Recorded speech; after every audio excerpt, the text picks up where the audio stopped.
আল্লাহ রাসূল সাল্লাল্লাহু আলাইহি ওয়াসাল্লাম আয়াতুল কুরসি পড়ে ফু দিতেন নিজের গায়ে। সূরা ইখলাস, সূরা ফালাক, সূরা নাস তিন কুল পড়ে ফু দিতেন। সূরা ফাতিহা পড়ে ফু দিতেন। এগুলো পড়ে হাত দুটো মিলাবেন, হাতে ফু দিয়ে মাথা থেকে পা পর্যন্ত মাসে করবেন। It's a protection from your Lord. জিন ভূতের আসর, ব্ল্যাক ম্যাজিক, জাদু টোনা, বান মারা, জাদু ঝাড়ু যাই হোক, তো এগুলো কিন্তু মারে, বান মারে, জাদু টোনা করে, ব্ল্যাক ম্যাজিক করে। এগুলো থেকে আমাদের সোনামণিদেরকে আমরা প্রোটেকশন করাবো কিভাবে? ওদেরকে শিখাই দিব। সূরা ফাতিহা পড়ে, আয়াতুল কুরসি পড়ে, তিন কুল পড়ে তুমি হাতের মধ্যে ফু দিবা। ফু দিয়ে মাথা থেকে পা পর্যন্ত তুমি নিজেই মাসেহ করবা। তোমাকে প্রোটেকশন দিবে কে? আল্লাহ রাসূল সাল্লাল্লাহু আলাইহি ওয়াসাল্লাম বলেছেন, মান ক্বারাআ আয়াতাল কুরসি দুবুরা কুল্লি সালাতিন মাকতুবাতিন লাম ইয়ামনা'হু মিন দুখুলিল জান্নাতি ইল্লাল মাউত। প্রত্যেক ফরজ সালাতের পরে যে ব্যক্তি আয়াতুল কুরসি তেলাওয়াত করবে, তার জান্নাতে যাওয়ার ক্ষেত্রে আর কোনো ব্লক বা বাধা নাই, একটা জিনিস ছাড়া, সেটা হচ্ছে মরণ, মৃত্যু। লোকটা মরে না তাই জান্নাতে যায় না, মরলেই জান্নাতি। এজন্য আজকে থেকে সূরা ফাতিহা বেশি বেশি পড়বেন তো। সাইয়েদনা আবু সাঈদ আল খুদরি রাদিয়াল্লাহু তাআলা আনহু বর্ণনা করেন, আমরা একবার মরুভূমিতে সফর করছিলাম। হঠাৎ দেখলাম মানুষের জটলা ডিঙ্গিয়ে ভেতরে যেয়ে দেখি এক লোক শুয়ে আছে, আর অন্য লোকেরা মন্ত্র পড়ে ফু দিচ্ছে। উল্টা পাল্টা মন্ত্র পড়ে ফু দেয় না, সুমন্তর সু, কালিকুত্তার গু। আমরা ছোটবেলায় শুনতাম বাচ্চারা এরকম ছুমন্তর ছুমন্তর ছুমন্তর ছু, কালিকুত্তার। এগুলো পরে ওরা মন্ত্র পড়তো। তো উনি যে দেখলেন কি কি মন্ত্র পড়ে এই লোককে ফু দিচ্ছে, উনি বললেন কি হয়েছে? সবাই বলল, আমাদের নেতা সাইয়্যিদুল হাই, হাইমানি গোত্র, এই গোত্রের নেতা সাপ কামড় দিয়েছে, বিষে এমন নীলাভ হয়েছে দেহ, মনে হয় মারা যাবে। কি করা যাবে? তোমরা কি কোনো রুকিয়া ঝাড়ফুঁক জানো? উনি বললেন জানি। তাহলে আসো একটু ঝাড়ফুঁক করো। উনি বলল শর্ত আছে, আমাদেরকে ছাগল দিতে হবে, এক পাল ছাগল। আরেক বর্ণনায় এসেছে 30টারও অধিক ছাগল। সবাই বলল, আমাদের নেতা, এর যদি কিছু হয়ে যায় আমরা নেতৃত্ব শূন্য হয়ে যাব, ছাগল লাগুক আর ওট লাগুক, তুমি আসো। বাড়ি বাড়ি যে ছাগল এনে, ছাগল রেডি। সাইয়েদনা আবু সাঈদ আল খুদরি রাদিয়াল্লাহু তাআলা আনহু পড়তে আরম্ভ করলেন, আলহামদুলিল্লাহি রাব্বিল আলামিন আর রহমানির রহিম মালিকি ইয়াউমিদ্দিন ইয়্যাকা না'বুদু ওয়া ইয়্যাকা নাস্তাঈন اهدنا الصراط المستقيم صراط الذين أنعمت عليهم غير المغضوب عليهم ولا الضالين। পড়েন আমিন। উনি এটা পড়ে ফু দিলেন। ফু দিতে দেরি, মুহূর্তের মধ্যে সোয়া লোকটা বসে গিয়েছে। আবার ফু দিছে, এবার দাঁড়ায় গেছে। আরেকবার ফু দিছে, হাঁটতে শুরু করছে, একেবারে সুস্থ। সবাই তো অবাক, টাসকি খেয়ে গেছে। আবু সাঈদ আল খুদরি রাদিয়াল্লাহু আনহু বলে, টাসকি পরে খাও, আগে ছাগল দাও। কারণ ছাগল দেওয়ার কন্ডিশন ছিল না। ওরা ছাগল নিয়ে আসছে। সাইয়েদনা আবু সাঈদ আল খুদরি রাদিয়াল্লাহু তাআলা আনহু আনন্দে এবার ছাগল নিয়ে সাহাবাদেরকে নিয়ে রওনা। পথিমধ্যে লেগেছে প্রচন্ড ক্ষুধা। তখন তারা কয়েকটা ছাগল জবাই করে খেয়েছে। খাওয়ার পরে পেট যখন ঠান্ডা, তখন ব্রেইন সচল। উনি চিন্তা করতে আরম্ভ করলেন, হায় রে, কোরআন দিয়া ঝাড়ফুঁক করে যে ছাগল নিয়ে আসলাম, ওটা যে খাইলাম, এই ছাগল নেওয়া জায়েজ হয়েছে কিনা এই মাসালা তো নবীরে জিজ্ঞেস করি নাই। কিন্তু ছাগল তো অলরেডি পেটে যায় হজম, কি করা? মদিনাতে যে জিজ্ঞেস করবো। মদিনায় যেই আল্লাহ রাসূল সাল্লাল্লাহু আলাইহি ওয়াসাল্লামের দরবারে যে জিজ্ঞেস করলেন, ইয়া রাসূলুল্লাহ, এমন এমন ঘটনা, ঝাড়ফুঁক করে আমরা ছাগল এনেছি, এটা কি জায়েজ হয়েছে? আল্লাহ রাসূল সাল্লাল্লাহু আলাইহি ওয়াসাল্লাম বলে, জায়েজ হয়েছে মানে অবশ্যই জায়েজ হয়েছে। কোরআনের দাম বাড়ায় দিয়ে আসছো মিয়া, ছাগল কিছু থাকলে আমার ঘরেও পাঠায়।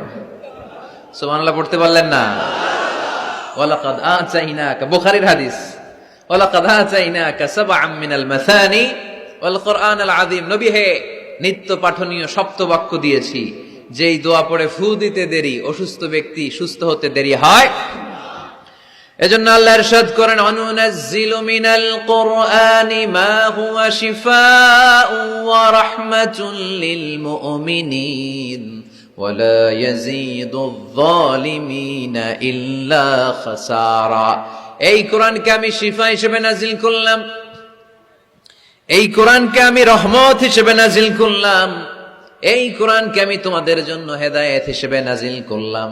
তোমাদের কোরআন রহমত এনে দিবে, বরকত এনে দিবে, শিফা এনে দিবে, কিন্তু জালেমদেরকে কিছু এনে দিবে না। ঠিক কি না? ওয়ালা ইয়াজিদিয যালিমিনা ইল্লা খাসারা। জালিমদের অকল্যাণ করবে, জালিমদের কল্যাণ নাই এই কোরআনে।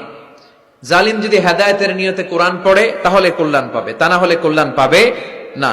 তো এখন থেকে আমরা যদি অসুস্থ হয়ে যাই, যেই সূরাটা পড়ে আমরা ঝাড়ফুঁক করব, সূরাটার নাম আরো জোরে বলেন, ফাতিহা। আসলে প্রতিদিন এই সূরাটা পড়ি, এই সূরাটার তাৎপর্য কি, মর্মবাণী কি আমাদের জানার দরকার আছে না? কিন্তু আমরা অনেকেই জানি না। জানি?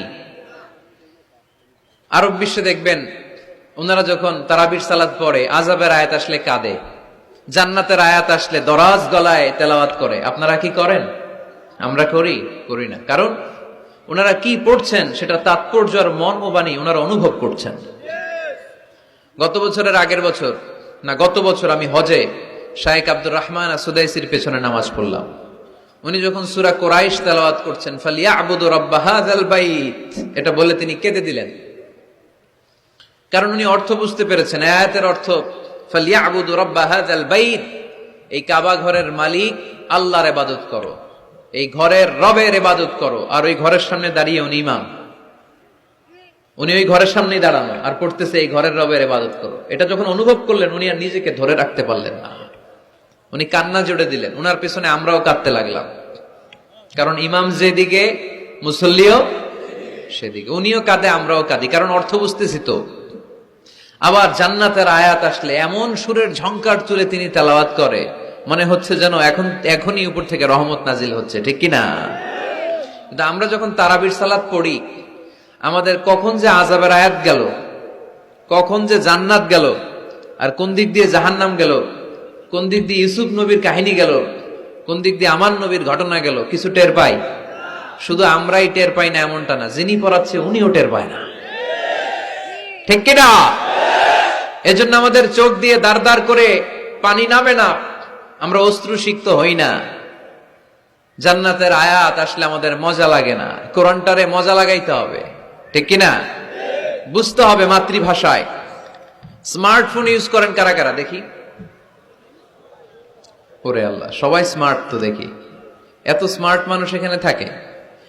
তো এই স্মার্টফোনের ভেতরে কিন্তু কোরআনের অ্যাপস ডাউনলোড করা যায়।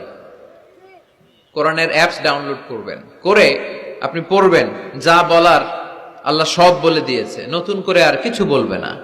বলবে?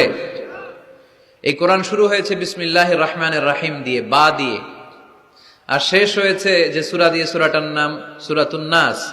ওই সূরার শেষ আয়াতটি এরকম, মিনাল জিন্নাতি ওয়ান নাস, শেষে সিন। বা আর সিন মিলালে কি হয়? বাস। এবার বাসে চড়ে কিশোরগঞ্জ শহর যাবেন? এই বাস কি ওই বাস?